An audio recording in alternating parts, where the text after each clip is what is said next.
Hi. For years I've been interested in Super 8 cameras and Standard 8 cameras and all sorts of cameras, but particularly movie cameras.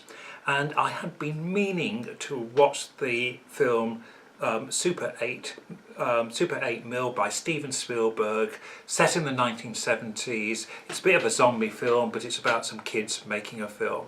Because in the 1970s I spent most of my childhood making film.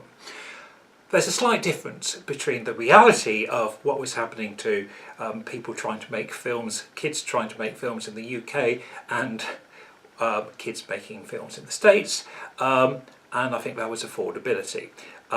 It's interesting, in the Spielberg film they've got the latest Kodak camera and they are using sound. Sound was very sophisticated to use, and most amateur filmmakers would not have used sound.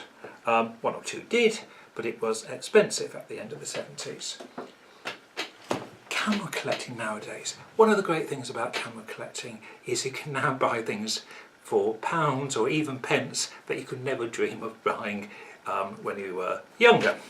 And a case in point here is this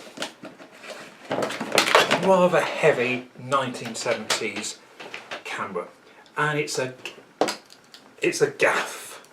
And the GAF was, they were Japanese cameras.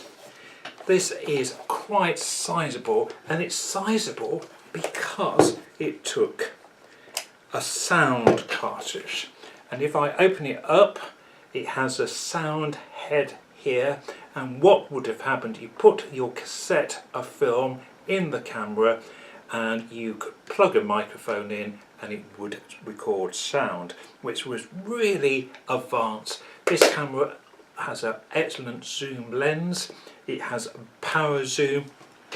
All these things were real high-tech advancements in movie camera technology and movie making in the 1970s. I think this dates from about 1979.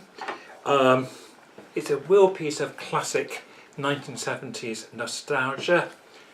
Unfortunately, Kodak stopped making magnetic film a long time ago. You could put a silent film in. I think you had to adjust something to put a silent film in, but they did take silent films. So it's now absolutely useless, but interesting as a piece of nostalgia and a piece of past technology. That is the GAF 805M Super 8 sound camera. It would have taken a microphone, I forgot to say, which you would have put on top, and some of them had to stand that the microphone came out. But that's the GAF 805M. Happy collecting.